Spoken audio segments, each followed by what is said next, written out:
To change the orientation of your page, navigate to the top menu bar and click on Page Layout. Then you can see the Orientation tab. Click on this and you can choose from Portrait or Landscape.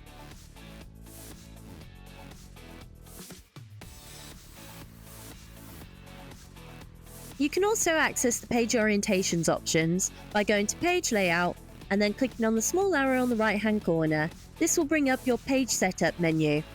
You can see here within the Margins tab that you have the orientation options as well.